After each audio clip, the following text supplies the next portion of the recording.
Good morning friends. ഞാൻ ഇന്നിവിടെ പറയാൻ പോകുന്നത് മൗറീഷ്യസ് എന്ന് പറഞ്ഞ ഒരു ഐലൻഡിനെ കുറിച്ചാണ്. So let me explain. Mauritius അവിടുത്തെ ക്യാപിറ്റൽ വരുന്നത് പോർട്ട് ലൂയിസ് എന്നാണ് അറിയപ്പെടുന്നത്. പിന്നെ അവിടുത്തെ പോപ്പുലേഷൻ അറൗണ്ട് ഒരു 1.3 മില്യൺ അറൗണ്ട് പോപ്പുലേഷൻ വരുന്നുണ്ട്. പിന്നെ അവിടുത്തെ ഒഫീഷ്യൽ ലാംഗ്വേജ് എന്ന് പറയുന്നത് ഇംഗ്ലീഷ് തന്നെയാണ്. നമ്മൾ എല്ലായിടത്തും പോലെ തന്നെ ഇംഗ്ലീഷ് തന്നെയാണ് ഒഫീഷ്യൽ ലാംഗ്വേജ് വരുന്നത്. പിന്നെ അവിടുത്തെ ഫ്രഞ്ചും പിന്നെ മൗറീഷ്യസ് കരോൾ എന്ന് പറഞ്ഞൊരു ലാംഗ്വേജ് വരുന്നുണ്ട്. ഈ മൗറീഷ്യസ് കരോൾ എന്ന് പറഞ്ഞാൽ അവിടുത്തെ ഒരു ലോക്കൽ ലാംഗ്വേജ് ആണ്. അവിടെ മാത്രം കണ്ടുവരുന്ന ഒരു ഉൾനാടുകളിൽ കണ്ടുവരുന്ന ഒരു ലോക്കൽ ലാംഗ്വേജ് ആണ് മൗറീഷ്യസ് കരോൾ എന്ന് പറയുന്നത്. പിന്നെ അവിടുത്തെ കറൻസി അവിടെ മൗറീഷ്യസ് റുപ്പി എന്ന് പറയും. മൗറീഷ്യസ് റുപ്പി അതായത് MUR എന്നാണ് അതിന്റെ ഷോർട്ട് നാം വരുന്നത്. അതായത് 1 Indian rupee equal to 0.54 MUR എന്ന് പറയും. പിന്നെ നോക്കുകയാണെങ്കിൽ ടൈം സോൺ, യെസ്, നമ്മുടെ ഇന്ത്യയിൽ നിന്ന് 1 hour and 30 minutes ഡിഫറൻസ് ആണ് മൗറീഷ്യസിന് വരുന്നത്. സോ പിന്നെ അവിടുത്തെ മണി ടു നമ്മൾ അവിടെ ട്രാവൽ ചെയ്യുന്ന സമയത്ത് നമ്മൾ അവിടുന്ന് മണി ക്യാരി ചെയ്യൽ മിനിമം അല്ലെങ്കിൽ ഒരു മാക്സിമം ഒരു 10,000 USD വരെ നമുക്ക് ക്യാരി ചെയ്യാൻ പറ്റും. പിന്നെ അവിടുത്തെ നാഷണൽ കാരിയർ എന്ന് പറയുന്നത് എയർ മൗറീഷ്യസ്, അത് എല്ലാവർക്കും അറിയാമെന്ന് വിചാരിക്കുന്നു. പിന്നെ അവിടുത്തെ എയർപോർട്ട് നെയിം എന്ന് പറയുന്നത് സർ സീസൂങ്കർ റാങ്കൂലം ഇന്റർനാഷണൽ എയർപോർട്ട് എന്ന് പറയും. പിന്നെ അവിടെ നെറ്റ്വർക്ക് പ്രൊവൈഡർ, അതായത് ഇപ്പൊ നമ്മളിവിടെ ജിയോ, എയർടെൽ, VA എന്നൊക്കെ പറയുന്ന പോലെ തന്നെ പിന്നെ നമ്മൾ മെയിൻ ഇമ്പോർട്ടൻ്റ് ഒരു കാര്യമാണത്. അതായത് നമ്മളിപ്പോൾ വേറൊരു കൺട്രിയിലൂടെ ട്രാവൽ ചെയ്യുകയാണെങ്കിൽ നമ്മൾ നമ്മുടെ കയ്യിലുള്ള ഒരു ചാർജ് ആക്കി കൊണ്ടുപോകാം. പക്ഷെ നമ്മൾ അവിടെ എത്തുമ്പോഴാണ് നമ്മൾ അറിയാം അവിടുത്തെ ചാർജിങ് പോർട്ട് ചിലപ്പോൾ ഡിഫറൻസ് ആയിരിക്കും. അത് നമ്മൾ മെയിൻ ശ്രദ്ധിക്കേണ്ട ഒരു കാര്യമാണ്. നമ്മൾ മൗറീഷ്യസ് എന്ന് പറയുമ്പോൾ അവിടെ വരുന്നത് plug point type C and type G ആണ്. ഇത് റൗണ്ടിൽ 2 ഹോളും പിന്നെ ഒരു ട്രയാങ്കിളിൽ 3 ഹോളായിട്ട് വരുന്നതാണ് അവിടെ യൂസ് ചെയ്യുന്നത്. പിന്നെ മെയിനായിട്ട് അവിടുത്തെ സീസൺസ്, അവിടുത്തെ ക്ലൈമറ്റ്സ്, അതായത് അവിടുത്തെ ക്ലൈമറ്റ് എന്ന് പറയുന്നത് സമ്മർ നവംബർ ടു ഏപ്രിൽ അവിടുത്തെ സമ്മർ വരുന്നത്. പിന്നെ അവിടുത്തെ വിന്റർ നോക്കുകയാണെങ്കിൽ ജൂൺ ടു സെപ്റ്റംബർ, അതായത് ഒരു മൈൽഡ് 20 to 24 ഡിഗ്രി വരെ തണുപ്പുണ്ടാവുള്ളൂ അവിടെ. അതാണ് അവിടുത്തെ മെയിൻ ഒരു പ്രത്യേകത. വിന്റർ എന്ന് പറയുമ്പോൾ നമ്മൾ ഓവർ കൊടൂര തണുപ്പൊന്നും അവിടെ ഉണ്ടാവില്ല. പിന്നെ അവിടുത്തെ ബെസ്റ്റ് ട്രാവൽ പീരീഡ് എന്ന് പറയുന്നത് മെയ് ടു ഒക്ടോബർ ആണ് അവിടെ പ്ലസന്റ് പിന്നെ ഓഫ് പീക്ക് ക്രൗഡ്, അതായത് അവിടെ ആളുകളൊക്കെ കുറവായിരിക്കും, ടൂറിസ്റ്റ് വരുന്നത്. അപ്പൊ നമുക്ക് ആ ടൈമിൽ പോവുകയാണെങ്കിൽ നമുക്ക് കുറച്ചുകൂടെ എൻജോയ് ചെയ്യാൻ പറ്റും. പിന്നെ അവിടുത്തെ top attractions and must do activities പറഞ്ഞാൽ അവിടെ മെയിൻ ആയിട്ടുള്ളത് ഈ ബീച്ചസ് തന്നെയാണ്. ഈ ഒരുപാട് നല്ല ക്രിസ്റ്റൽ ക്ലിയർ ആയിട്ടുള്ള വാട്ടർ വരുന്ന ഒരുപാട് ബീച്ചസ് അവിടെ ഉണ്ട്. അവിടുത്തെ മെയിൻ ആക്ടിവിറ്റീസ് പറഞ്ഞാൽ ബീച്ചസ് ആൻഡ് ഐലൻഡ് എക്സ്ക്ലൂഷൻസ്, പിന്നെ നാച്ചുറൽ വണ്ടേഴ്സ് ആയിട്ട് അവിടെ കുറച്ച് ഐറ്റംസ് ഉണ്ട്.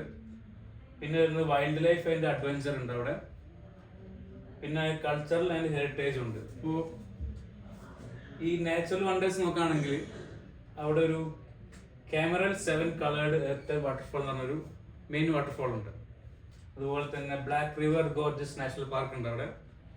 പിന്നെ ഒരു ബ്ലൂ ബേ മെറീൻ പാർക്ക്, അതാണ് അവിടുത്തെ മെയിൻ ഒരു പാർക്കാണ് blue bay marine park. So അവിടുത്തെ വിസ എന്ന് പറയുന്നത് നമ്മൾ ഇന്ത്യൻ സിറ്റിസൺ അവിടെ വിസ ഫ്രീ ആണ്. നമുക്ക് അവിടെ എയർപോർട്ടിൽ എത്തിയ പാടെ തന്നെ നമുക്ക് വിസ ഫ്രീ ആയിട്ട് നമുക്ക് അടിച്ചു തരും 60 ഡേയ്സിന്റെ. പിന്നെ വരുന്ന ട്രാൻസ്പോർട്ടേഷൻ ആണ്. അത് അവിടെ നമുക്ക് ട്രാൻസ്പോർട്ടേഷൻ യൂസ് ചെയ്യുന്നത് കാർ റെന്റിൽ യൂസ് ചെയ്യാം, പിന്നെ ടാക്സീസ് യൂസ് ചെയ്യാം, ബസ് യൂസ് ചെയ്യാം. അവിടുത്തെ ബസ്സാണ് നമുക്ക് ഏറ്റവും ചീപ്പസ്റ്റ് ആയിട്ട് നമുക്ക് ട്രാവൽ ചെയ്യാൻ പറ്റുന്നത്.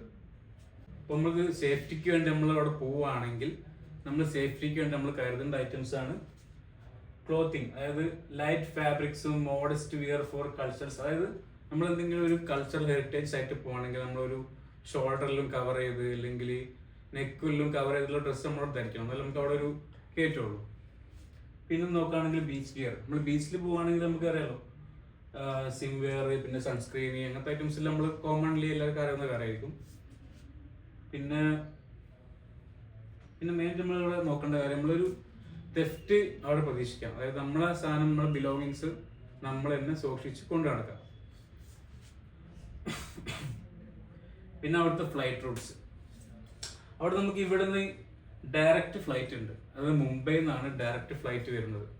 അല്ലാണ്ട് നമ്മൾ കണക്ഷൻ ഫ്ലൈറ്റ് നോക്കുകയാണെങ്കിൽ കൊച്ചിയിൽ നിന്ന് ബാംഗ്ലൂർ ടു മൗറീഷ്യസ് ഉണ്ട്. പിന്നെ കൊച്ചിയിൽ നിന്ന് മുംബൈ ടു മൗറീഷ്യസ് ഉണ്ട്. കൊച്ചിയിൽ നിന്ന് ദുബായ് വഴിയും മൗറിഷ്യസിലോട്ട് പോവാം. ഈ ഡയറക്റ്റ് ഫ്ലൈറ്റ് എന്ന് പറഞ്ഞാൽ നമുക്ക് മുംബൈയിൽ നിന്ന് മൗറിഷ്യസിലേക്ക് എത്തും. അത് ഫ്ലൈറ്റ് വരുന്നത് ഇൻഡിഗോ ആണ്.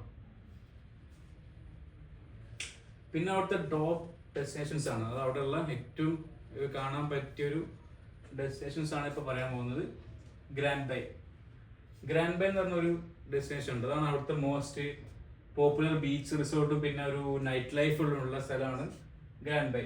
അതേപോലെ ഫ്ലിക്ക് ആൻഡ് ഫ്ലാക്ക്, ഇതെല്ലാം ബീച്ചസ് ആണ്. ഫ്ലിക്ക് ആൻഡ് ഫ്ലാക്ക്, ബെല്ല മേറ ബീച്ച്, പിന്നെ ലാമോർണ ബീച്ച്, അതുപോലെ തന്നെ ലാക് സർഫ് എന്ന് പറയും. അത് കഴിഞ്ഞിട്ട്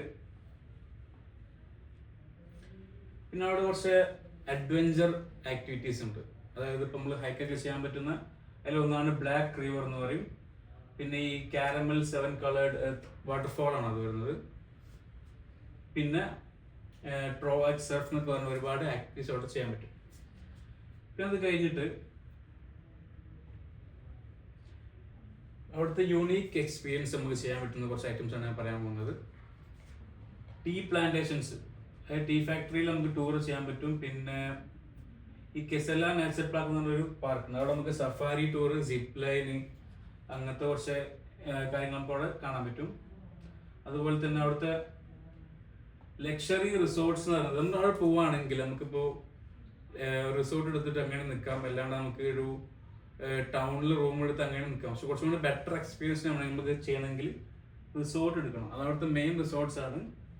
one and Only Le Saint Geran, പിന്നെ കോൺസ്റ്റൻസ് പ്രിൻസ് മൊറീൻ, പിന്നെ ദ ഒബ്രോയ് ബീച്ച് റിസോർട്ട്, പിന്നെ 4 സീസൺ റിസോർട്ട് അറ്റാൻറ്റിക്ക, പിന്നെ ഷങ്കിരിലാലെ ടൗസറോക്ക്. അതാണ് അവിടുത്തെ മെയിൻ റിസോർട്ട്സ് വരുന്നത്. പിന്നെ ഇതാണ് അവിടുത്തെ മൗറിഷ്യസിന്റെ മാപ്പ് വരുന്നത്. ഫുൾ മാപ്പാണിത്. അതിൽ നോക്കുകയാണെങ്കിൽ ഈ ഒരു ഭാഗത്തായിട്ടാണ് എയർപോർട്ട് വരിക. ഈ ഒരു ഭാഗത്തായിട്ട് ഞാൻ നേരത്തെ പറഞ്ഞ ഈ നൈറ്റ് ലൈഫ് എല്ലാം ഉള്ളത് ഈ ഒരു ഭാഗത്താണ്. പിന്നെ ക്യാപിറ്റൽ സിറ്റി വരുന്നത് ഈ ഒരു ഭാഗത്താണ്, ഈ ഒരു പൊസിഷനിലാണ് ക്യാപിറ്റൽ സിറ്റി വരുന്നത്. അതേപോലെ തന്നെ കുറച്ചുകൂടി ബീച്ചസ് അങ്ങനത്തെ ആക്ടിവിറ്റീസ് ഒക്കെ വരുന്നത് ഈ ഒരു സൈഡാണ്. അപ്പോൾ ആകെ ഇത് കുറച്ച് അറൗണ്ടേ ഉള്ളൂ. നമ്മൾ ഇവിടെ എയർപോർട്ട് ഇറങ്ങിയിട്ട് ഇവിടെ പോയി ഇവിടെ മൊത്തം കവർ ചെയ്യണമെങ്കിൽ തന്നെ നമുക്കൊരു 4 ഹവേഴ്സിനുള്ളിൽ മൊത്തം കവർ ചെയ്യാൻ പറ്റും. അങ്ങനത്തെ അത്ര വീതി വരുന്നൊരു മാപ്പാണത്. നമുക്ക് ഇപ്പോൾ ഒരു ഹണിമൂൺ ആണെങ്കിൽ, നമുക്കൊരു ഹണിമൂൺ അവിടെ പോവുകയാണെങ്കിൽ നമുക്കിപ്പോൾ ഒരു റിസോർട്ടിൽ ഇരുന്ന് അവിടെ പീസ്ഫുൾ ആയിട്ട് നമുക്ക് എൻജോയ് ചെയ്യാനും പറ്റും. എല്ലാം നമുക്ക് അവിടെ റിസോർട്ട് ഇറങ്ങി അവിടെ ഈ ആക്ടിവിറ്റീസ്, അതായത് ഈ ഹൈക്ക് ചെയ്യാൻ വേണ്ടി മൗണ്ടൈനിൽ പോവുക, പിന്നെ അങ്ങനത്തെ കുറച്ച് ആക്ടിവിറ്റീസ് വേണമെങ്കിൽ നമുക്കതും ചെയ്യാൻ പറ്റും. അതാണ് മെയിനായിട്ടുള്ള അവിടുത്തെ കാര്യങ്ങൾ.